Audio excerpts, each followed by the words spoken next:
राजीव जी, आपके प्रथम सूत्र के अनुसार सोलार कुकर कितना उपयोगी है? हाँ, बहुत अच्छा सवाल है। मैं इंतजार कर रहा था कोई पूछे। देखिए, मेरे प्रथम सूत्र के अनुसार सोलर कुकर सबसे ज्यादा उपयोगी है।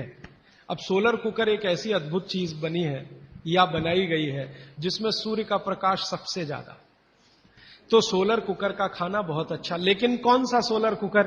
देखिए, एक सोलर कुकर ऐसा आता है जिसमें डब्बे को बंद करके खाना बनाने के लिए रखते हैं ना, वो सब एल्यूमिनियम के डब्बे हैं।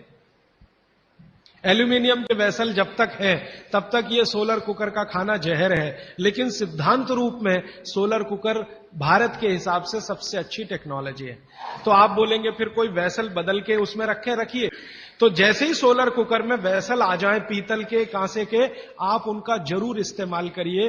वो विज्ञान के हिसाब से, भागवत के हिसाब से सबसे उत्तम है। मेरी एक विनती है, आप मुझे सर मत कहिए, या तो भाई कहिए, राजीव भाई कहिए, कुछ भी कहिए, सर मत कहिए। आदरणीय राजीव भाई, आपके दूसरे सूत्र के हिसाब से 48 मिनट में खाना खा लेना चाहिए, पर जो बच्चे स्कूल सुबह चले जाते हैं और शाम को घर आते हैं उनका हम क्या बहुत करें? अच्छा। उसके लिए मैं एक विकल्प बताता हूं। जो बच्चे आपके सुबह सुबह स्कूल चले जाते हैं, कि बच्चों को खाना खिला के स्कूल भेजिए। आप बोलेंगे जी खाते नहीं है। मैं आपको इसका तरीका बता देता हूं कैसे खाएंगे वो खाना। हमारे शरीर की अपनी एक साइकिल है, और वो साइकिल ये है कि कोई भी खाना खाएं तो उसके 8 घंटे के बाद ही भूख लगेगी आपको। तो एक रात पहले का खाना उनको उस समय खिला दीजिए कि सुबह तक 8 घंटे पूरे हो जाए। माने अगले दिन शाम को ही खाना खिला दीजिए, रात को मत खिलाइए। शाम को 6 बजे तक अगर आपने खाना खिला दिया, 6 बजे तक, तो 8-9 बजे तक सोने की नींद उनको आई जाएगी। क्योंकि 1.5 घंटे के बाद जैसे ही खाना पच के रस में बदलता है, बॉडी का ब्लड प्रेशर अपने आप बढ़ना शुरू कर देता है, और ब्लड प्रेशर बढ़े तो नींद आनी ही है, रुक नहीं पाएंगे आप। तो शाम का खाना 6 बजे उनको खिला दीजिए, 8 बजे तक नींद आ जाएगी, और 6 बजे से 8 घंटा गिनेंगे तो सवेरे 4-5 बजे तक वो पूरा हो जाएगा। तो 4-5 बजे के आसपास जब वो सोकर उठेंगे तो इतनी तेज भूख लगी होगी कि आप रोटी दाल चावल खिला दो, वो खा के चले जाएंगे। आपको थोड़ा बदल ये करना है कि रात को हम बच्चों को 10 बजे खाना खिला रहे हैं या 11 बजे खिला रहे हैं, उसके 2 घंटे के बाद रस बन रहा है तो 1 बज जाएगा। 3-4 बजे तक आधा खाना पचा, आधा नहीं पचा, सवेरे उठने पर भूख लगेगी कैसे? बच्चों को रात का खाना बिल्कुल बंद कर दीजिए। मैं आपको विनम्रता पूर्वक कह रहा हूं, इसको मैं कल या परसों बहुत विस्तार से समझाऊंगा। पूछ लिया आज आपने इसलिए कह रहा हूं, रात का खाना बिल्कुल बंद कर दीजिए। क्योंकि बागभट्टी जी का ये जो पहला नियम है ना, ये अभी मैंने आधा ही बताया। सूर्य का प्रकाश और पवन का स्पर्श हर समय वो कहते हैं खाते समय पीते समय रहना ही चाहिए। अब 6 बजे के बाद तो सूर्य प्रकाश रह नहीं सकता। और आप जानते हैं सूर्य प्रकाश का सबसे बड़ा परिणाम है विटामिन डी का निर्माण। सूर्य प्रकाश में ही विटामिन डी बनता है। तो जब तक ये सूर्य प्रकाश है तब तक खाना खाएं तो विटामिन डी मिले, और बच्चों को विटामिन डी सबसे ज्यादा चाहिए। इसलिए बच्चों को तो रात का खाना बिल्कुल बंद करिए। शाम 6 बजे खिला दीजिए। सुबह 7 बजे जब स्कूल जाएंगे, खूब भूख लगी होगी, उस समय 7 बजे पराठा बना के भी खिलाइए, आलू का भी पराठा खिलाइए, गोभी का भी खिलाइए, कोई फर्क नहीं पड़ता। सुबह के भोजन पे आगे बात करूंगा। सुबह का भोजन जितना हैवी हो उतना अच्छा। गोभी का पराठा, आलू का पराठा, जितना पराठा, पूड़ी, जो पकवान, सब सुबह, सब सुबह। दोपहर का खाना थोड़ा कम और रात का बिल्कुल कम, शाम का बिल्कुल कम। तो बच्चों को भरपेट खाना खिला के स्कूल भेजिए। लंच बॉक्स की जरूरत नहीं है। जब वो घर आए तो दूसरा भोजन कराइए, और शाम को 6 बजे तक तीसरा भोजन। तो मैंने कुछ बच्चों पे प्रयोग किया, शाम का भोजन बंद किया, सुबह उठते ही भूख लगती है उनको। ये तो प्रकृति का नियम है, लगे। सारे जानवर, सारे पक्षी उठते ही खाना खाते हैं। आप देखो, चिड़िया है सुबह सुबह खाने पे लग जाएगी, गाय बैल भैंस बकरी सब सुबह खाने पे लग जाएगी, क्योंकि वो शाम को सूर्य के बाद खाना नहीं खाते। कोई गाय रात को खाना नहीं खाती, खिला के देख लो, जर्सी गाय को छोड़कर। जर्सी भारत की नहीं है, इसलिए उसको भारत का पता भी नहीं है।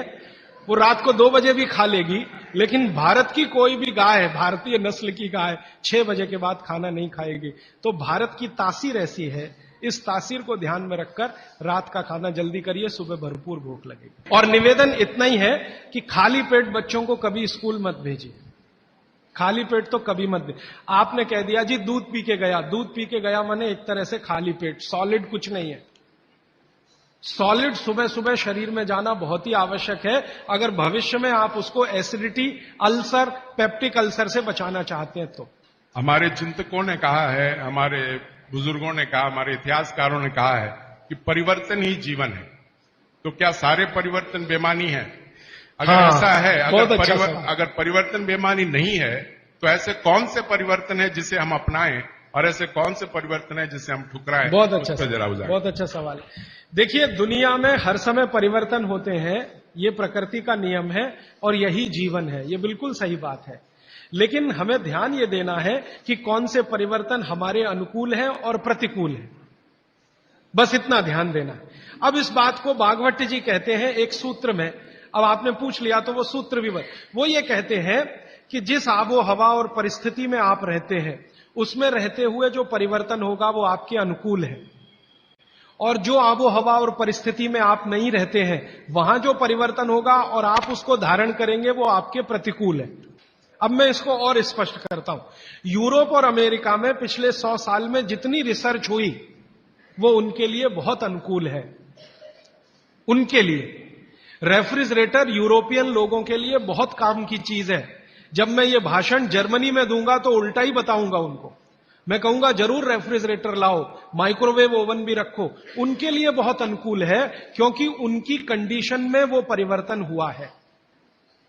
हमारी कंडीशन में जो हम परिवर्तन करेंगे वो हमारे लिए अनुकूल होगा।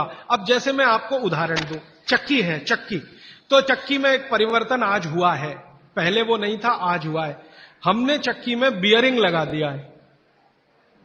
पहले चक्की में बियरिंग नहीं होता था, खाली वो एक ऐसा लोहे का वो डंडी होता था और उसके चारों तरफ हम उसको चाक को घुमाते थे, बीच में लकड़ी का एक उसमें वो लगाते थे। वो लकड़ी का हमने निकाल के उसमें बियरिंग लगा दिया, ये भी परिवर्तन हुआ, ये हमारे अनुकूल बैठता है। क्योंकि बियरिंग लगने के बाद उसका जो फ्रिक्शन है वो कम हुआ, और फ्रिक्शन कम हुआ तो हम कम श्रम में ज्यादा उत्पादन ले सकते हैं। श्रम तो हो ही रहा है, लेकिन जितने श्रम में हम पहले 1 किलो आटा लेते थे उतने ही श्रम में अब 3 किलो आटा मिल रहा है। ये भी परिवर्तन है, लेकिन ये हमारे अनुकूल है।